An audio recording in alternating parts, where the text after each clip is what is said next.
What would you do if at 3 a.m. a single father knocked on a stranger's door soaked in rain, desperate for help, and the woman who opened it looked at him like she'd been waiting her whole life? This isn't just a story about coincidence. It's about memory healing, and the kind of kindness that echoes across decades. Before we begin, if you love stories that touch the heart and stay with you long after they end, make sure to subscribe to our channel. Each week, we bring you true-to-life fiction that inspires, uplifts, and reminds us that hope often knocks when we least expect it. Now, let's begin. Single dad knocked on the wrong door at 3 a.m., but the woman said, "I've waited since 1998. The storm had been building for hours. Sheets of rain battered the narrow mountain road, swallowing the faded yellow lines and pounding the windshield like fists. Ethan's knuckles were white around the steering wheel. His old sedan, a stubborn relic from the late 90s, coughed with each climb, its engine groaning under the strain of the steep grade. In the back seat, Caleb stirred a thin, rasping sound escaping the boy's throat. His breath came in uneven gasps, wheezing like an old accordion. Ethan flicked a glance in the rearview mirror. "Hang in there, buddy." "We're almost there," he whispered. But he wasn't sure where there was any more. His GPS had cut out miles ago, and with the rain lashing sideways and the road signs blurred, he could barely tell whether he was still on the right road or any road at all. Then the car shuddered. A jolt. A hiss. Ethan cursed under his breath and steered to the side. Steam rose from the hood. He jumped out into the downpour, heart racing. The radiator hose had finally given up. For a split second, Ethan wanted to scream. Not out of anger, but helplessness. He'd pushed this car through every storm, every emergency, and tonight of all nights it had chosen to quit. Caleb let out a whimper, struggling to breathe. Ethan rushed back in, grabbed his son from the back seat, wrapped him in his coat, and scanned the horizon. Darkness everywhere except for a faint, flickering light on the hill. A house. He didn't think. He ran. Mud splashed up his jeans, wind howled in his ears, and the boy in his arms trembled violently against his chest. The light grew clearer with every step, a porch lamp swinging on a long metal chain. A large house, old but not abandoned, stood at the top of the hill like a guardian forgotten by time. He reached the porch, his boots thudding hard against the wood. Rain poured from the eaves, soaking him to the bone. With a trembling hand, he pounded the door. 1 second, 2, 5, nothing. He was about to turn away when the porch light flickered and the door creaked open. She stood there in a navy cardigan and flannel pajama pants, her hair loosely tied damp from what must have been interrupted sleep. A woman in her mid-30s, elegant, even in simplicity. Her eyes met his, and for a long second she didn't speak. Her lips parted. Her hand flew to her chest. Ethan tried to form words. I'm sorry. My son. He's having trouble breathing. My car broke down. I just need a phone. Or help." The woman didn't move. Her eyes were locked on his face as if she were staring at a ghost. Then she whispered, barely audible over the storm, "I've waited since 1998. Ethan blinked. "What?" She looked down, shaken as if the weight of a decade had dropped into her chest. Then, suddenly snapping back into motion, she stepped aside. "Come in. Hurry." He hesitated for a split second, unsure whether she was confused, hallucinating, or both. But Caleb's body jerked in his arms again, and Ethan rushed in. The warmth of the house hit him like a wall. Oak floors soft, lighting the scent of cinnamon and old books. She led him quickly to the couch and grabbed a wool blanket. "Lay him here," she said. Ethan obeyed. The woman disappeared down the hall and returned moments later with a small nebulizer. He stared, wide-eyed. You have this?" She nodded, already fitting the mouthpiece. "I'm a clinical psychologist. My sister has asthma. I keep one in case she visits." Ethan held the mask over Caleb's face while the vapor filled his lungs. The boy's breathing eased slowly but surely. Minutes passed in silence, broken only by the rhythm of the machine and the ticking of a nearby wall clock. When Ethan finally looked up, the woman was sitting on a nearby armchair watching him with a mixture of awe and disbelief. "I don't understand," he said. "What did you mean, you waited since 1998? Her voice was soft. "Do you remember a girl, maybe 10 years old, at a bus stop, alone, in the rain?" The question pierced him like a forgotten echo. He swallowed, hard. I think so." "You gave her your jacket," she continued. "Told her to sit near the streetlight. Said people don't hurt kids who are visible." He nodded slowly, pieces clicking into place. "You had a purple backpack." Tears sprang to her eyes. "I carried it every day.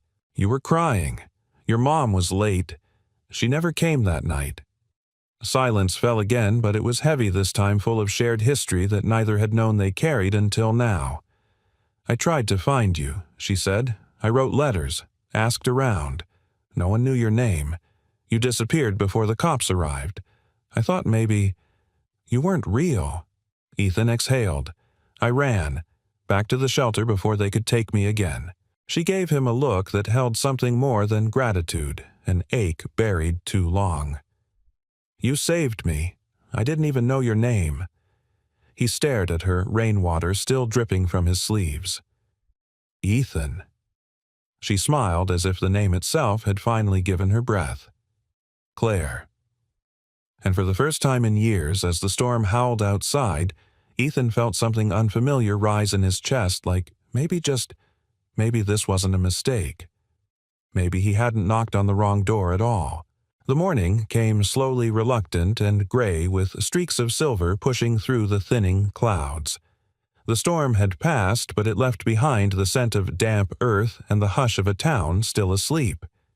Inside the old house on the hill, silence lingered too, but not the kind that felt empty. It was the silence of something held gently between two people who weren't quite strangers anymore, but not yet something else. Claire stood at the kitchen island, her fingers wrapped around a chipped blue mug. Her gaze kept drifting toward the couch in the living room, where Ethan slept upright, his arm protectively draped around his son. Caleb was curled against his side, breathing evenly now, the worst of the episode behind him. She hadn't slept. Not really. Instead, she sat by the window for hours, watching the storm taper off and wondering what strange current of the universe had finally brought that boy, the boy with the fierce eyes and broken shoes from 1998, back to her door. It had been so long enough that everyone said she should let it go, that it was just a childhood fantasy, that maybe she'd imagined him altogether, but she hadn't, and last night proved it. "Coffee."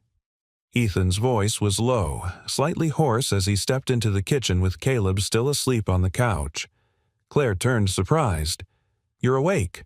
He nodded. His eyes were tired but alert, and guarded. "I didn't mean to fall asleep," he said quickly. "I didn't mean to stay." "It's okay," Claire said, offering a gentle smile. "You stayed because you needed to, and that's allowed here." Ethan looked down as if unsure what to do with kindness spoken so plainly. "I can't pay you back for what you did," he said. "The breathing machine letting us stay." "All of it." "You already did," she replied quietly. "A long time ago." He glanced away, unsettled by how much weight she gave to something he barely remembered. "I was just a kid. I didn't do anything special. You showed up when I thought no one would," she said. "That's more than most grown men have done in my life." They stood there, the hum of the refrigerator and the soft ticking of the wall clock filling the spaces between them. "I kept wondering what your name was," she said after a moment. "All these years, I only had a fuzzy memory of your face, your voice, and I remember you smelled like rain and motor oil." Ethan gave a dry chuckle. "Still do, probably." Claire smiled, but her eyes shimmered with something deeper. "I told myself I would ask your name if I ever saw you again. I just never thought it would be like this." He shifted uncomfortably. "It's strange, hearing that someone was waiting for you when you didn't even know you were worth waiting for." Her heart clenched at that. "Ethan," she said gently, "you were a child, and you were kind to a girl you didn't know. That doesn't just disappear. He gave a tired smile, but it didn't quite reach his eyes. Life didn't exactly turn out the way people hoped for me. Claire paused. What do you mean? He shrugged. Foster care. A few homes, some worse than others. I ran away more than once, spent a lot of nights sleeping in cars or behind gas stations, but I made it through. Barely. There was no bitterness in his voice, only the dull weight of someone who'd carried too much for too long. What about Caleb's mom? Claire asked gently. She left after he turned 2. Ethan replied, his tone unreadable. Said she didn't sign up for all this. I've been raising him on my own ever since. Working nights, whatever jobs I can get. Claire didn't say anything right away. She simply reached for the coffee pot and poured a second cup, setting it gently in front of him. It wasn't sympathy on her face, it was recognition. The quiet understanding of someone who had also walked alone for too long. Ethan took the mug and held it for a moment before sipping. This place. It's yours. My parents owned it. We lived here until I was 12, Claire said. After that night at the bus stop, they pulled me out of school and sent me to stay with relatives in Colorado for a few years. I had panic attacks for months after that. Therapy helped eventually. So much that I became a therapist myself. Ethan raised an eyebrow, surprised. So you help people now? She nodded. I try. Mostly children. Kids who feel lost or broken. Like I did. He looked at her. Really looked at her for the first time that morning.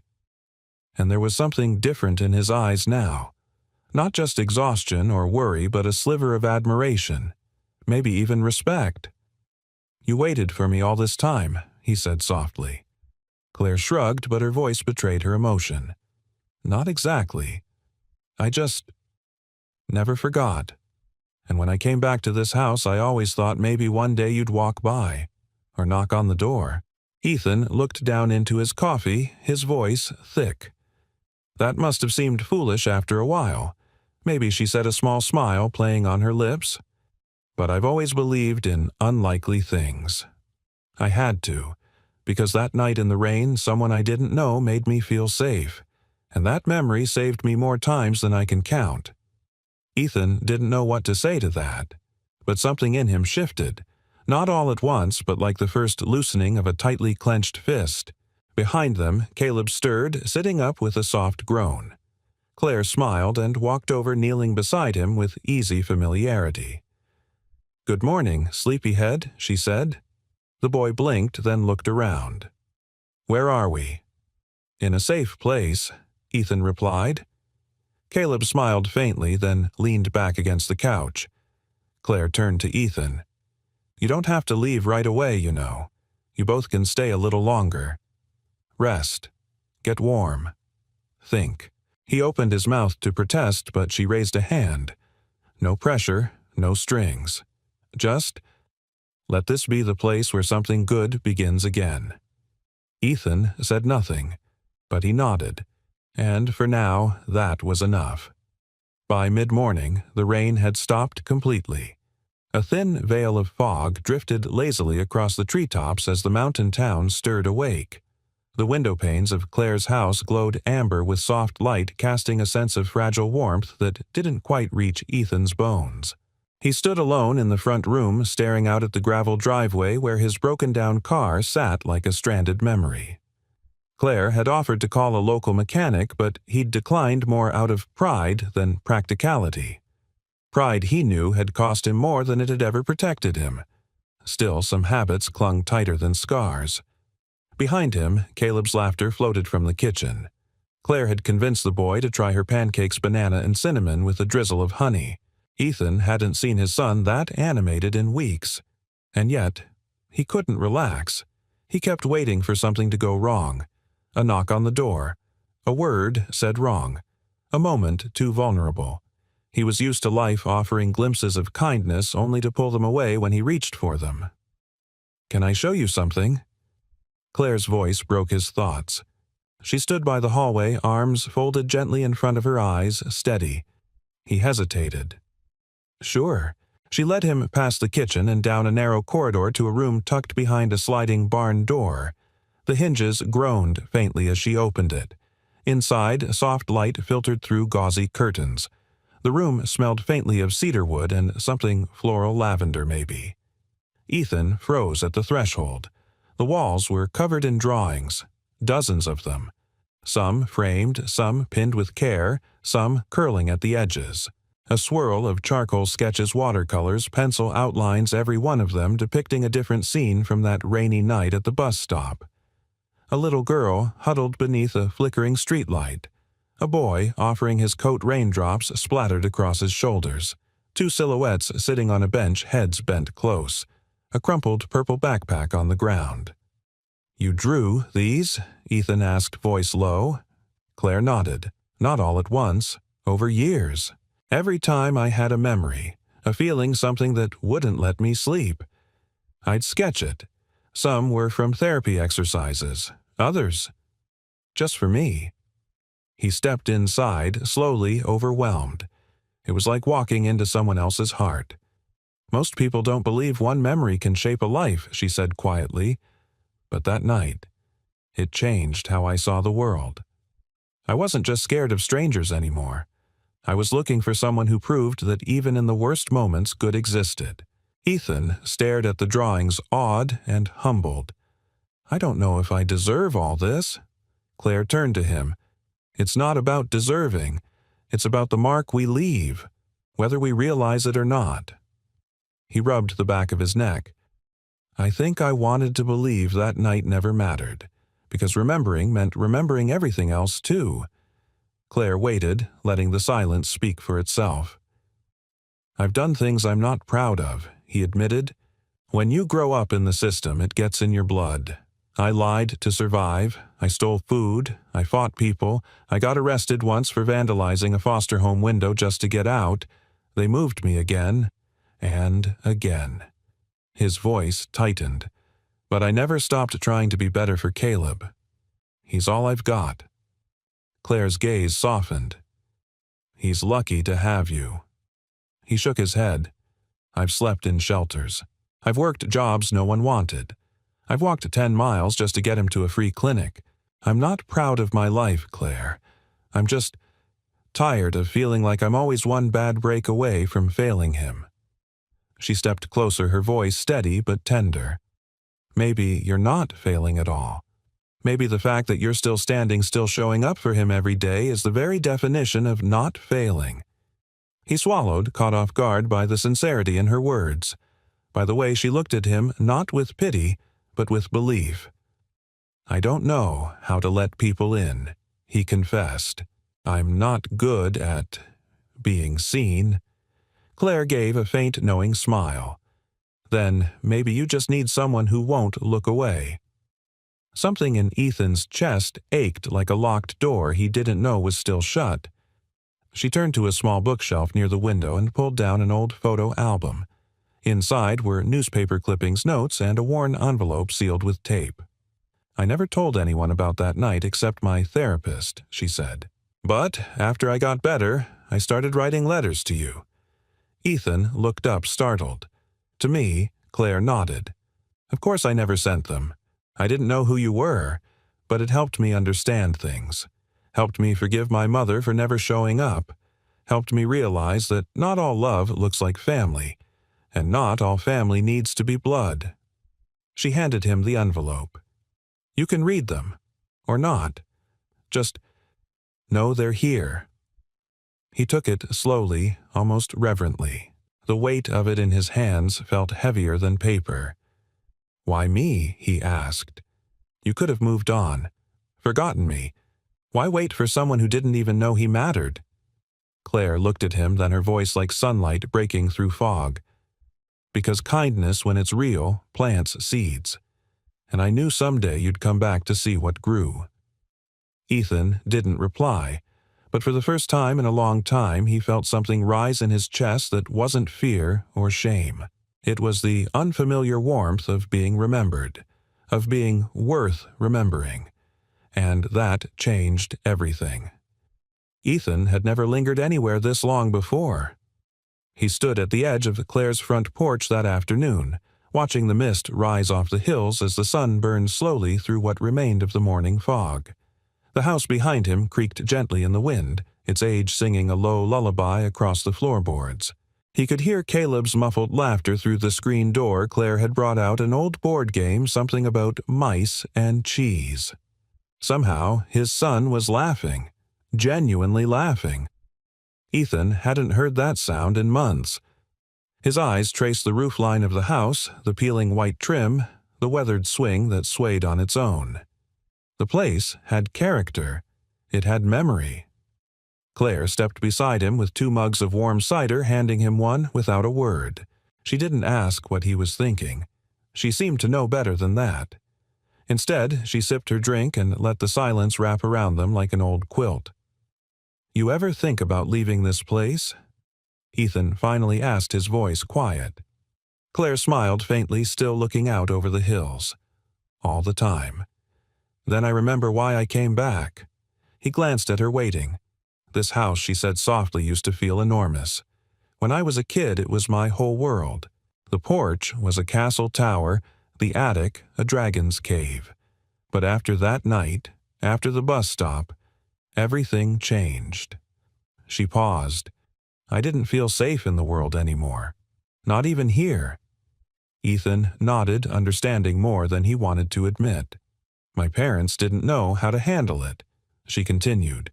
"They did what they thought was best, shipped me off to family in Colorado. It was years before I came back. And when I did, they were gone. Sold the city house, left me this one. I almost didn't take it." "But you did," Ethan said. Claire looked at him then, because a part of me hoped maybe if I returned to where I was broken, something might finally heal. Her words hung in the air between them.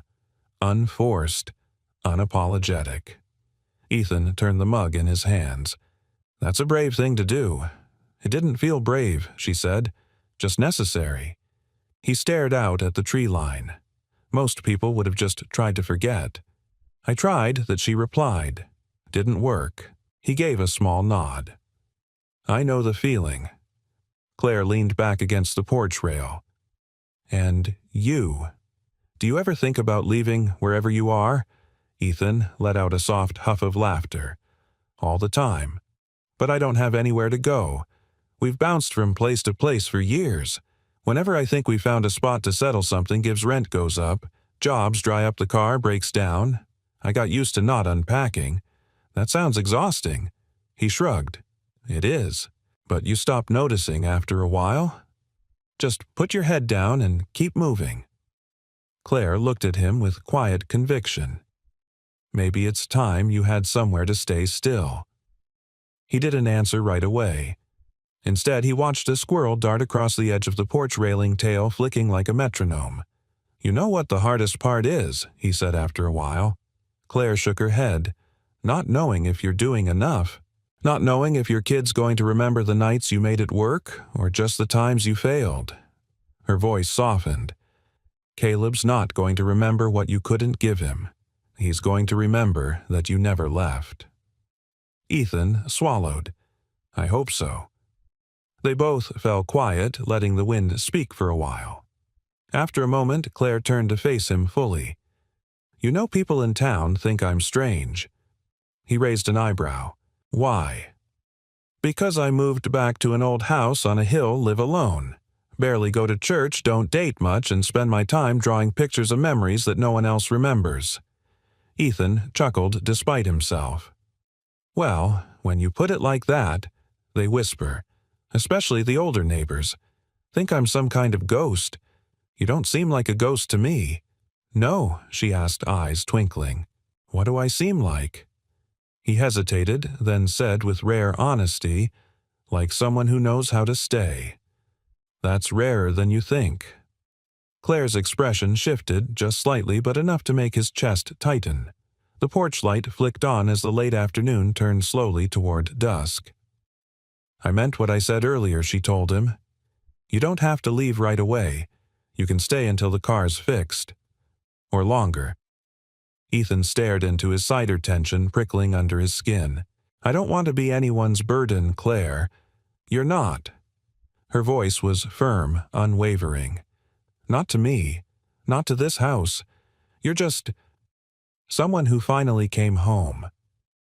His heart pulled sharply at that. He wanted to believe it. He wanted to lean into that idea to let his son rest in a bed more than one night to stop listening for eviction knocks or car engines dying. But he wasn't sure he knew how to live without running. The screen door creaked open. Caleb stood in the doorway holding the game board. "Dad, she let me win," he said with an exaggerated frown. "Again." Claire laughed. "Not true." "You beat me fair and square." "Barely," Caleb muttered. Ethan smiled, reaching out to ruffle his son's hair. "Go wash up, champ. We'll figure out dinner soon." As the boy disappeared again inside, Ethan set his mug down on the porch rail. "I don't know what this is," he said slowly. "This place, this feeling. But it's been a long time since anything felt—" "Okay."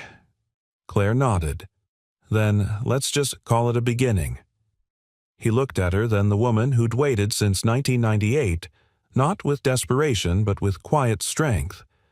And something inside him, something long dormant and bruised, whispered that maybe beginnings weren't just for other people anymore. Maybe, just maybe they were for him too. The sun dipped low behind the pines, casting long amber streaks across the hardwood floor. Inside the quiet of Claire's living room, the day softened into hush. Caleb had fallen asleep on the couch again, a half-read comic book draped over his chest. His small frame rose and fell with rhythmic certainty, a sound Ethan had learned to check for like a heartbeat outside his own. Claire returned from the kitchen carrying a folded blanket. She draped it gently over Caleb, her hands moving with the careful grace of someone who didn't want to wake a sleeping hope. "He trusts you," Ethan said from the doorway, his voice quieter than usual. Claire turned, startled for a moment. "I didn't mean to overstep." "No," he said. "It's not that. It's just, he doesn't relax around people easily. Not even his teachers. He always looks like he's ready to pack up and leave." She gave a small smile. "He gets that from you." Ethan leaned against the doorframe, arms crossed. He looked at his son, then down at the floor. "I didn't grow up knowing what trust looked like," he admitted. "By the time I hit 10, I'd learned how to make myself invisible. Smile when you need something. Don't get too comfortable. Don't ask questions. Keep your bag ready." Claire sat on the edge of the couch, her eyes fixed gently on him. "You were just a child." He nodded. A child with a file and no address. She waited, sensing there was more. "I remember one home," he continued slowly. "They kept the fridge locked at night. Said it was to teach us discipline, but really they were just cheap. I'd sneak down and eat dry cereal out of my hand in the dark. And one night I got caught." Claire frowned. "What did they do?" "They made me sit outside. Middle of winter. No coat. Said maybe I'd remember next time." Her hands clenched in her lap. That same week, Ethan said they took in a new kid 6 years old. He cried every night for his mom. They gave him sleeping pills so he'd shut up. I watched it all and thought, if you ever want to get out of here, don't be soft. Don't be like him. Claire looked at him with something that wasn't pity, it was fury. Quiet and raw and entirely on his behalf. No child should be taught that kind of lesson. Ethan nodded slowly. But that's what I carried into manhood. How not to need. How not to feel. I built a life around keeping it all locked down. He looked at her, then really looked like someone testing light after too long in the dark. Until that night. With you. Claire's breath caught. "You don't know this," he said. Voice rough, but after I left you at the bus stop, I walked 3 miles in the rain to get back to the shelter. My feet were soaked. I was freezing. But I had this strange feeling like I'd done something right. Just once. He smiled, but there was pain behind it. I got beaten for sneaking out. They took my jacket. Said if I ever ran again, they'd make sure I ended up in juvie. Claire's eyes filled, and she rose without hesitation. She walked to the old bookshelf near the piano, pulled open the bottom drawer, and returned with a small plastic bag. Inside was a child's denim jacket, worn, torn at the sleeve, and unmistakably familiar. Ethan stared at it stunned. "I kept it," she said. "All these years." "I thought they took it," he murmured, barely touching the fabric. "They tried. But I told the officers it belonged to me, that it was a gift. I lied. I never lied as a kid, but that day, I had to." Ethan laughed softly, the sound edged with disbelief.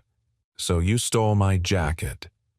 "I borrowed it forever," Claire corrected with a smile. "I couldn't explain why I needed to keep it. I just knew that it meant something, that you meant something."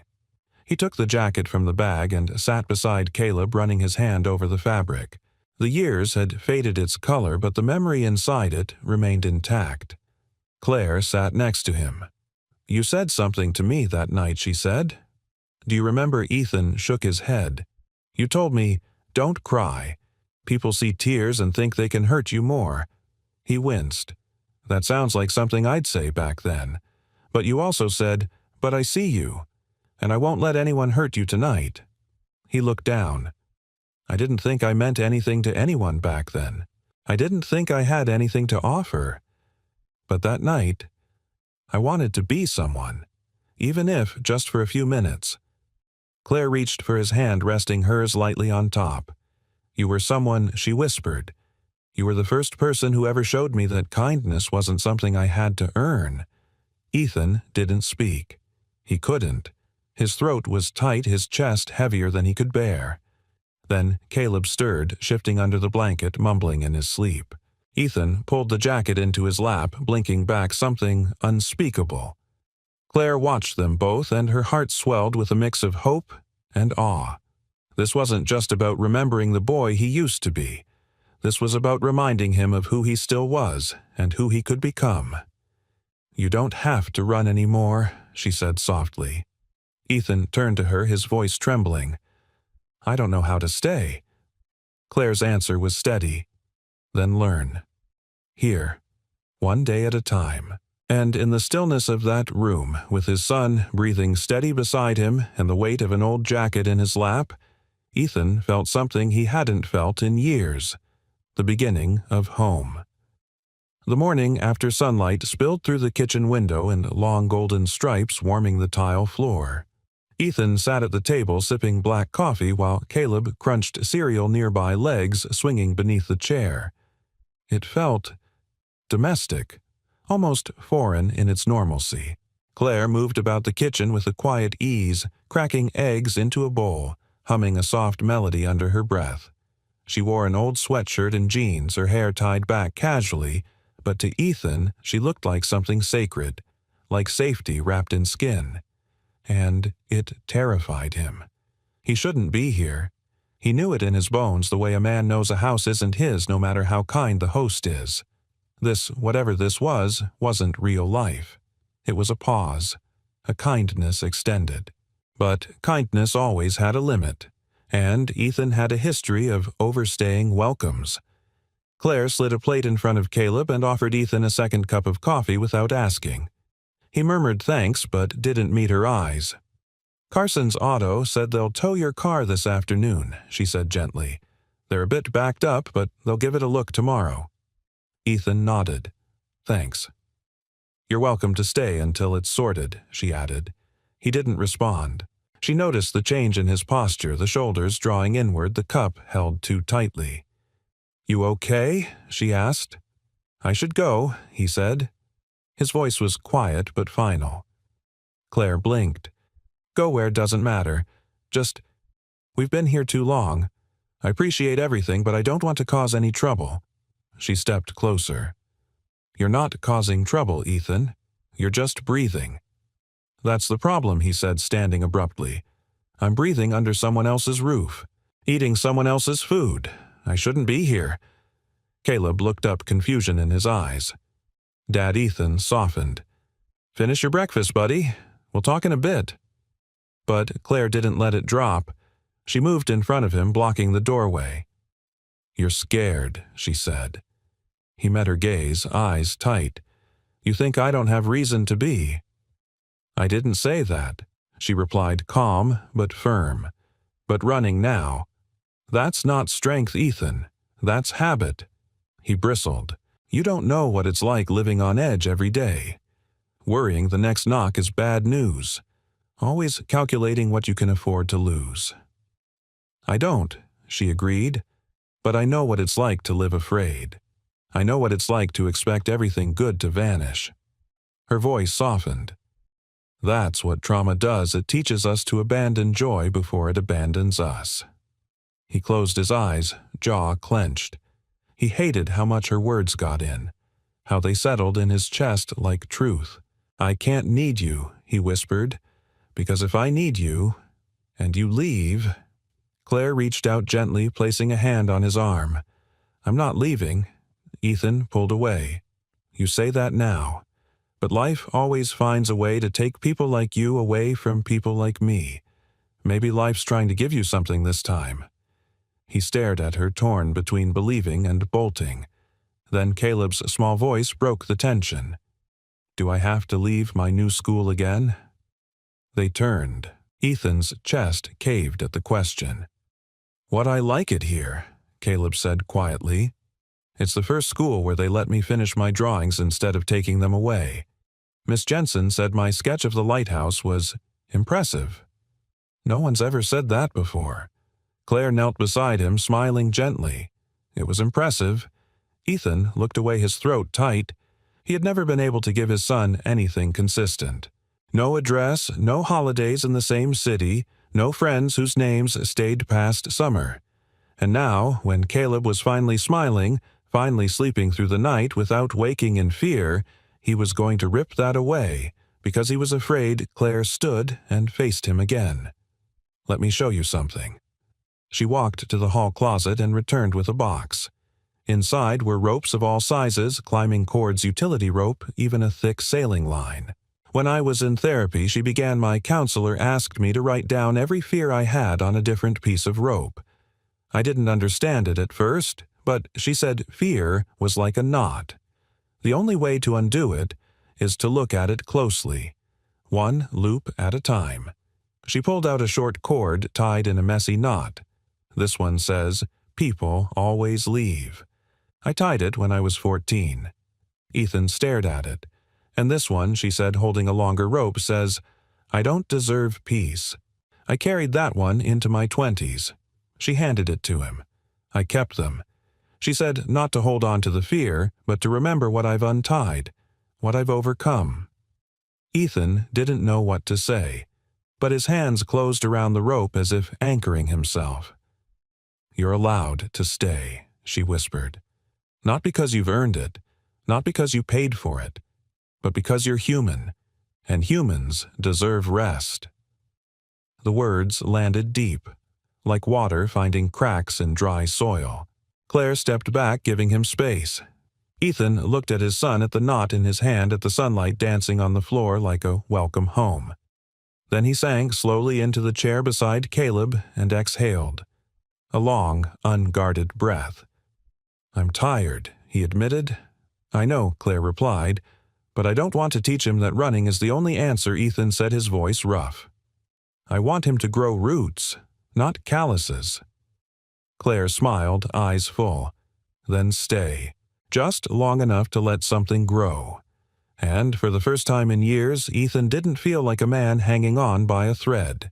He felt, however uncertain, like maybe there was a rope he could learn to climb, one that led not away, but home. It had been a quiet week in the house on the hill, the kind of quiet that didn't feel empty, but earned. Each morning, Ethan helped Claire patch things around the property, tightening hinges, fixing a broken gutter, sanding down a loose railing. He was good with his hands, and she never made him feel like he owed her. She just handed him the toolbox, made coffee, and let him breathe.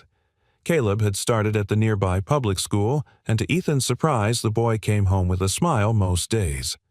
He talked about a girl named Ella who liked space rockets and a teacher who let him stay in at recess to draw.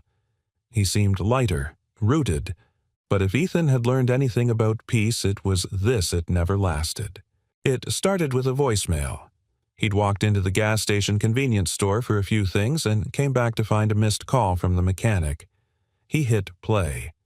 "Hey, Ethan, it's Dave, over at Carson's. Just wanted to let you know we looked at your car.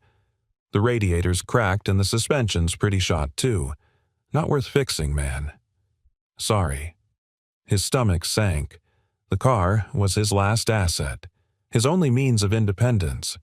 Without it, he felt exposed, dependent, trapped. He tried not to spiral, but old instincts kicked in fast. That night he barely ate dinner. Claire noticed but didn't press. Instead, she let him sit with his thoughts while she washed dishes and Caleb did homework at the kitchen table. Later, when the boy had gone to bed, she joined Ethan on the porch. The sky was crisp stars puncturing the dark like tiny promises. "You're pulling away," she said gently. "I don't want to talk about it," he replied. She nodded. "Okay, but I'm here when you do." The next day, Ethan drove Claire's old truck into town to apply for a job. It was a small warehouse, a shipping company that moved farm supplies to local counties. He'd done this kind of work before. It was hard honest, and he could disappear into it. He filled out the paper application, handed it to the manager, and waited. The man, a burly guy in his 60s with sunspots on his hands, read over Ethan's form. Then came the question. "You ever been arrested?" Ethan paused. "Yes. When I was 17. Vandalism and resisting." The man's expression flattened. "That, a felony, no sir. Juvenile record. Never reoffended." The manager gave a slow sigh. "We'll let you know." Ethan knew what that meant. 2 hours later, as he walked through the local supermarket with a few groceries, Caleb at his side, it happened. Caleb dropped a carton of milk and it splattered across the tile. Ethan bent to clean it, instinctively reaching for a paper towel from a nearby display when Caleb suddenly coughed hard and dropped to one knee, struggling for air. Panic flared. Ethan scooped him up, trying to calm him, but the wheezing had begun. He rushed to the pharmacy counter, heart pounding. "Excuse me. My son has asthma. He's having trouble breathing. I need his inhaler prescription refilled." The clerk blinked. "Do you have insurance?" "No, but I can pay cash. Just give me I need to check with the pharmacist." And then someone behind him said, "Should he even be raising a kid if he can't afford medicine?" Ethan turned. A woman, mid-50s cardigan and judgment in equal measure, stood beside a man filming the scene with his phone. The man said, "This'll go viral. Deadbeat dad can't save his kid in Walmart." Ethan's face burned. "Turn that off." "Public space," the man said smugly. "Freedom of speech." Claire arrived minutes later, out of breath, hair wind-blown and eyes blazing. She'd seen the video circulating online. Someone had tagged the local neighborhood group. She pushed through the crowd like a force of nature. "That's enough," she snapped. "Anyone filming a sick child should be ashamed of themselves." To the woman, "And you, what have you done today that made a child feel safe?" Then she turned to Ethan, placing a hand on his back. "Come on, let's get him to urgent care." She didn't ask questions. She didn't lecture. She just drove. That night, Ethan sat on the back porch alone. The moon was half full, casting pale light across the lawn. He felt hollow. Not angry, just used up. Claire stepped outside, a blanket draped over her shoulders. She sat beside him, but said nothing for a long time. Finally, he whispered, "I shouldn't have brought him into that life. He deserves better." Claire looked at him. "Ethan, you didn't bring him into pain. You shield him from it every day. What he deserves is exactly what you've given him: love, sacrifice, safety. I couldn't even protect him from a cough in a grocery store." "You didn't fail him," she said. "The world failed you, but you're still standing. You're still showing up. And that's what matters." He shook his head. "I hate being seen like that. Like I'm less than. Like I'm some walking mistake." "You're not," she said. "You're the boy who gave away his coat. You're the man who carries his son through fire. Don't let a stranger with a phone define you." He looked at her, then his eyes tired but clearer. "Why do you keep fighting for me?" Claire smiled softly. "Because someone once told me, 'I see you. I won't let anyone hurt you tonight.'" And that was enough. Ethan looked toward the horizon, the sky slowly brightening at the edges. Maybe the fall had come. But perhaps, just perhaps, it meant a rise was coming too. Rain tapped gently on the windows again, softer this time, almost like an echo of that fateful night weeks ago when Ethan had first knocked on Claire's door. The storm now was gentler, less violent, as if the sky had finally decided to forgive something too. Ethan stood at the threshold of the attic room Claire had never shown anyone until tonight. "You sure about this?" he asked. She nodded, barefoot, sweater sleeves pushed up. "It's time." The old door creaked as it opened, revealing a space unlike the rest of the house. The walls were painted a muted, calming blue. A worn writing desk sat by the window, flanked by two mismatched bookshelves overflowing with journals, sketch pads, folded letters bundled in twine. Claire stepped in first, her presence grounding the space. She gestured toward the wall behind the desk, lined from floor to ceiling with envelopes of different sizes, paper yellowing at the edges with age. "These," she said softly, "are all letters I wrote to you." Ethan didn't speak. "Some are from when I was a teenager, others from college, some just last year. I never knew if I'd see you again, but I kept writing. It helped me understand myself, and helped me hold on to the version of you that saved me." She picked one off the shelf and opened it carefully, reading aloud. "Dear you, I saw a boy on the street today who reminded me of you. He had that same stubborn look. It made me wonder where you are now. I hope someone's looking at you with kindness. I hope you found somewhere to call home. See." Ethan stared at the page, stunned into silence. Claire placed the letter back, then faced him. "You weren't just a moment in my life, Ethan. You were the proof I needed that not all people leave, that kindness doesn't always demand something in return." He looked down at his hands. "You don't know who I became after that night. I've made a mess of things more times than I can count. I've failed, broken promises, broken myself." Claire stepped closer. "And yet, here you are, raising a boy with more gentleness than most men are taught to carry, fixing things with your hands when your heart's still healing. You haven't failed, Ethan. You've fought every day not to become the darkness that tried to shape you." Her voice caught. "And that matters." He slowly approached the shelf, tracing one of the bundles with his fingers. "So, this is what I meant to you." She smiled. "No, this is what you helped me become."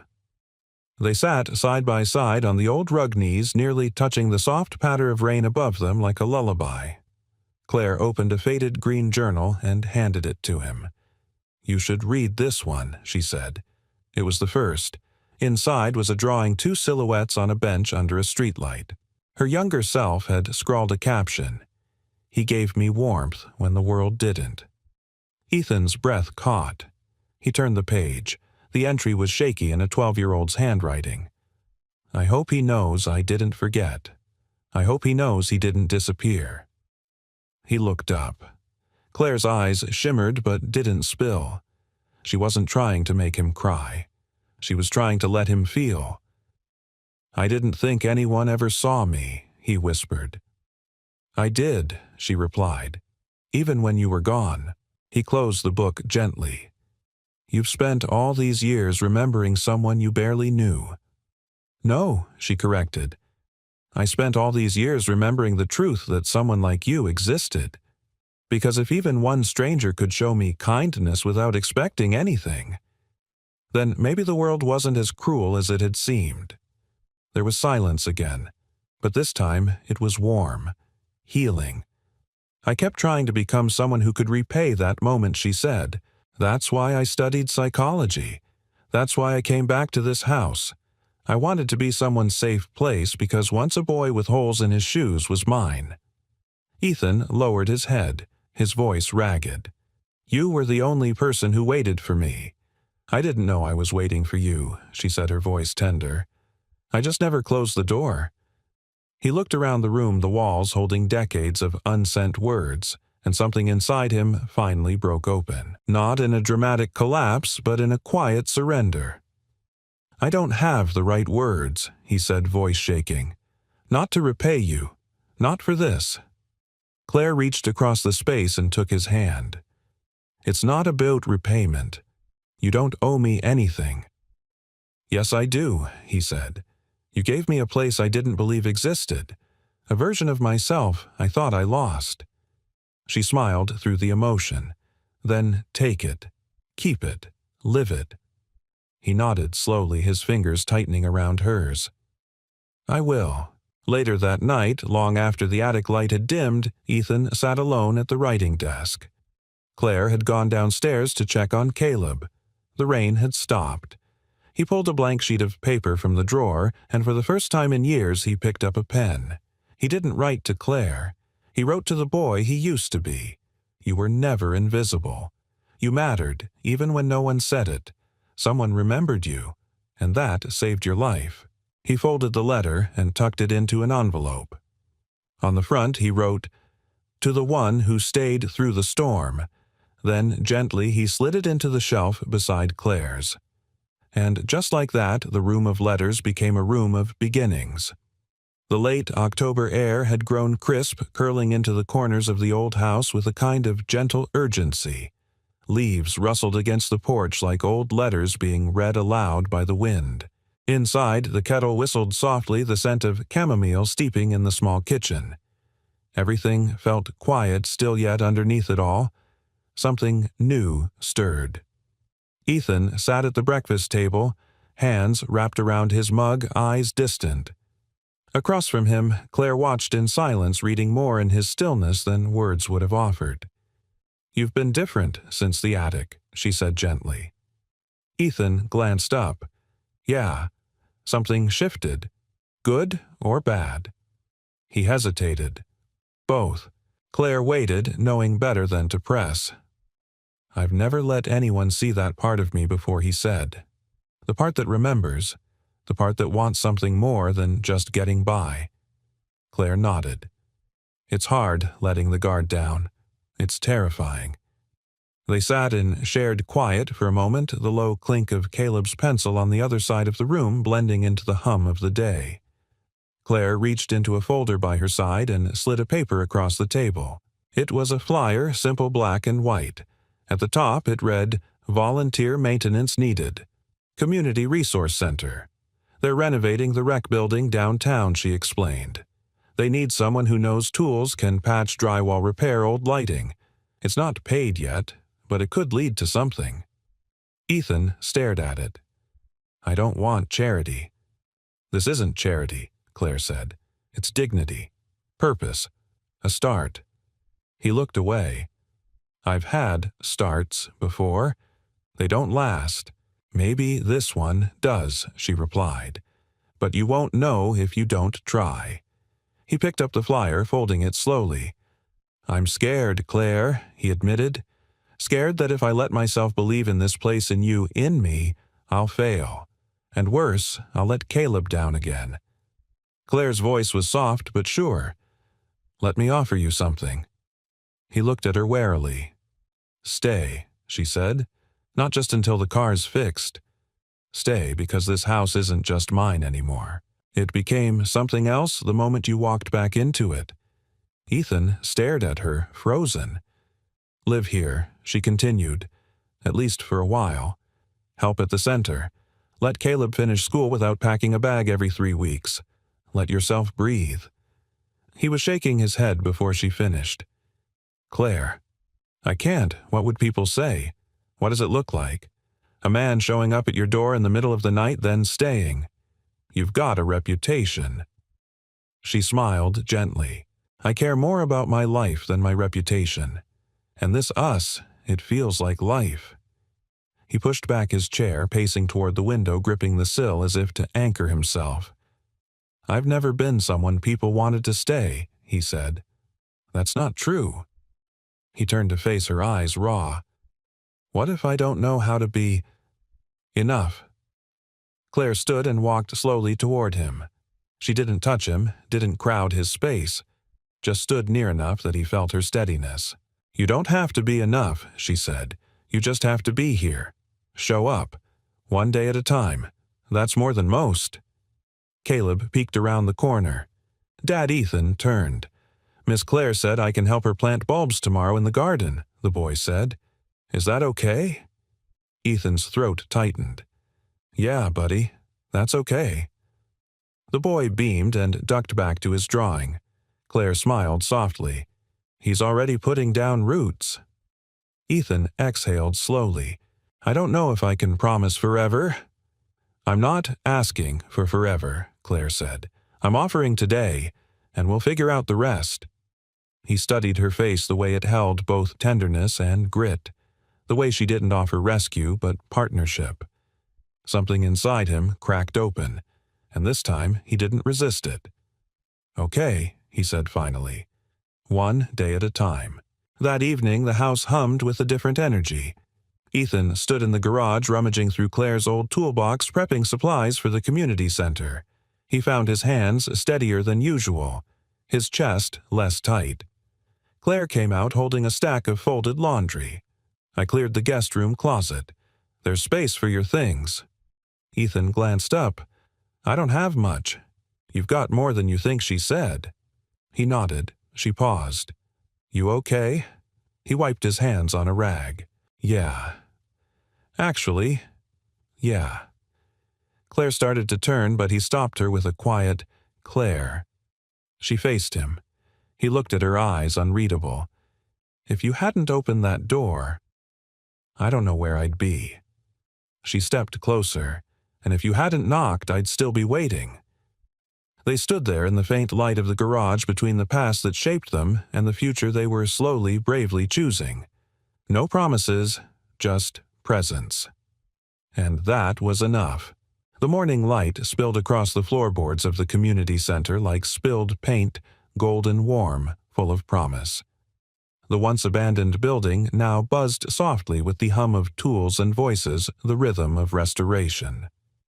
Ethan stood near a freshly painted wall caulking a window frame with steady hands.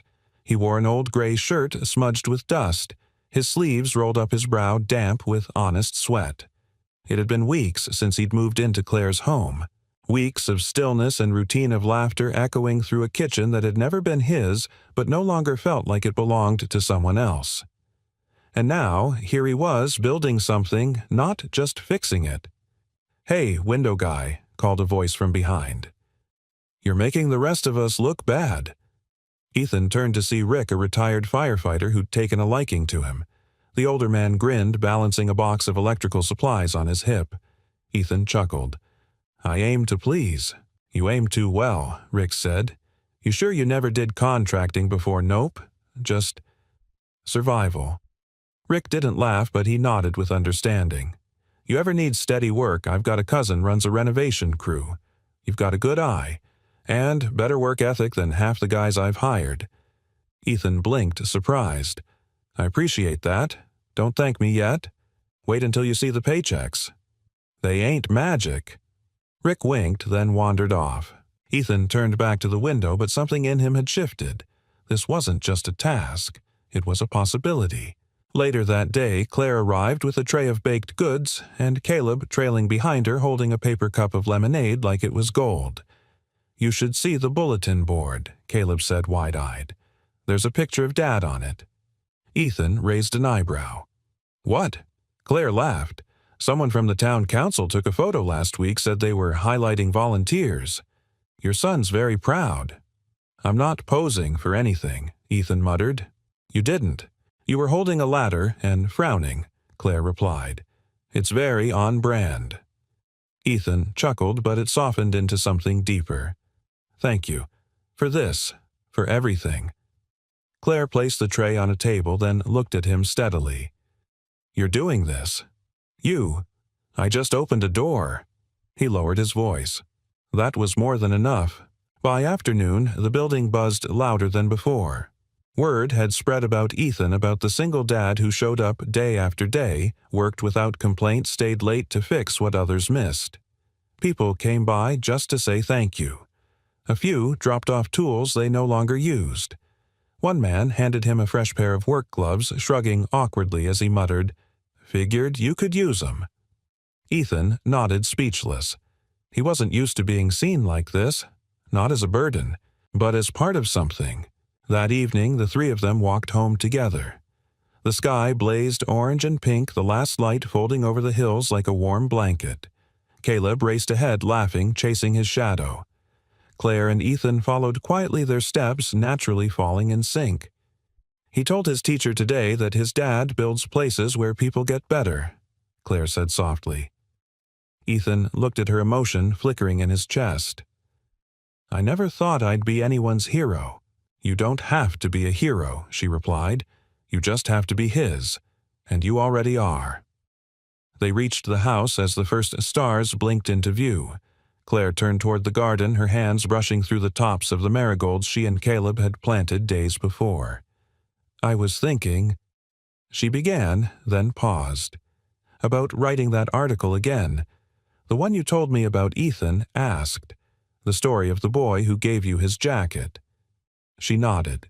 "But now, it's not just about that night. It's about what happened after. About what kindness can grow into if someone gives it room." Ethan hesitated. "You think people want to read that?" "I think people need to," she said. He nodded quietly, honored. She turned toward him. "Would you mind if I included your name?" He thought about it. The old version of himself, the one who avoided notice, who didn't want to exist on paper, shrank a little in the shadow of who he was becoming. "No," he said, "I think it's time." A week later, the article went live. Claire titled it, "The Boy with the Jacket and the Man Who Stayed." It was simple, honest, no embellishments, just truth. And it spread. People wrote letters, strangers sent emails. A teacher in Wisconsin shared it with her class. A pastor in Idaho read it during a sermon on grace. A man in Florida donated to the community center in Ethan's name, signing the note for the kids who were still waiting at the bus stop. Ethan read every message in disbelief. "Why me?" he asked Claire one night. "I didn't do anything that special." "You did something kind," she answered. "And kindness, Ethan, is more powerful than we let ourselves believe." On a quiet Sunday morning, Ethan took Caleb to the park. They sat on a bench near the playground, the same kind of bench where a scared, soaked girl had once waited for a mother who never came. Caleb leaned against his side, warm and content. "Dad." "Yeah, are we gonna stay here? For real?" Ethan looked out over the trees, then down at his son's hopeful eyes. "Yeah, buddy, I think we are." Caleb grinned and ran off toward the monkey bars. And Ethan sat back, arms draped along the bench, his heart full with something he hadn't known in years. He wasn't just surviving anymore. He was living. And the good he'd carried even when the world tried to beat it out of him had finally come full circle into a life he was proud to call his own. Winter came early that year. The trees, once rich with the golds and coppers of October, now stood bare and silvered with frost. The garden behind Claire's house had gone quiet, resting beneath a blanket of soft earth. Even the air had changed, cooler, stiller, as if the whole town were holding its breath in gratitude. Inside the house, the warmth told a different story. Ethan stood in the kitchen wearing a flannel shirt that Claire insisted made him look dangerously domestic, flipping pancakes on the griddle. Caleb sat at the table, scribbling in a sketchbook, the corners of his mouth tugged upward in concentration. Claire leaned against the counter, sipping coffee, watching them both with that quiet glow in her eyes, the kind you don't fake, the kind that only grows where healing has happened. They didn't talk about timelines anymore. They didn't count days since he arrived or how long he'd stay. Somewhere along the way, the edges of temporary had blurred into home. "Okay," Ethan said, sliding a pancake onto Caleb's plate. One spaceship with syrup coming in for landing. Caleb grinned. "Permission to eat, Captain granted." Claire laughed, her heart full. These moments, ordinary and unremarkable by most standards, were the very definition of extraordinary to her. They were the moments she had once only imagined from behind closed doors and unsent letters. Later that morning, the three of them bundled up and drove into town. The newly renovated community center was hosting its grand reopening just in time for the holidays. Lights twinkled on every railing and children's laughter rang out from the playground Ethan had helped repair. But the real surprise waited inside. At the far end of the hall, a small brass plaque had been mounted to the wall. Claire nudged Ethan gently toward it. He read it twice before speaking. The address in her prayer. In honor of those who choose kindness and those who choose to stay. Beneath it, a photograph grainy but unmistakable of a boy in a too-big jacket sheltering a girl under a streetlight. Next to it, a new picture Ethan and Caleb arms around each other standing in front of the restored center. Not posed, not perfect, but real. Ethan blinked hard. You did this. Claire shook her head. We did this. People passed by, pausing to smile, to nod, to whisper things like, that's the man from the story, or he's the one who helped rebuild this place. But Ethan didn't hear most of it. His gaze was locked on the plaque, on the words, on the truth that he'd become someone his son could be proud of, someone he could be proud of. That night back home, Claire lit the first candle of the season. They had no formal tradition, yet no religious rituals or inherited customs. Just warmth, togetherness, the miracle of being where they were with who they were. Ethan stepped out to the garage for a moment and returned holding something wrapped in old newspaper. Claire looked up, curious. I found this in the attic, he said, placing it gently in her hands. She unwrapped it slowly. It was the jacket. His jacket. The one she had kept all those years. The sleeves still frayed, the denim faded, but intact. I thought you might want to hang on to it, he said, voice low. Or pass it on someday. It's yours more than mine now. Claire held it against her chest, overcome with a wave of memory and meaning. Thank you, she whispered, for giving it to me. Twice. Ethan stepped closer. You said something to me once. That kindness plants seeds. Claire looked up, eyes shimmering. Well, he continued, you were the one who watered them. In the other room, Caleb turned on the old radio. A holiday song crackled through off-key and warm. He called out Claire Dance with me. Claire laughed. I think that's your dad's job. Caleb grinned. Only if he remembers how Ethan raised an eyebrow. Oh, I remember.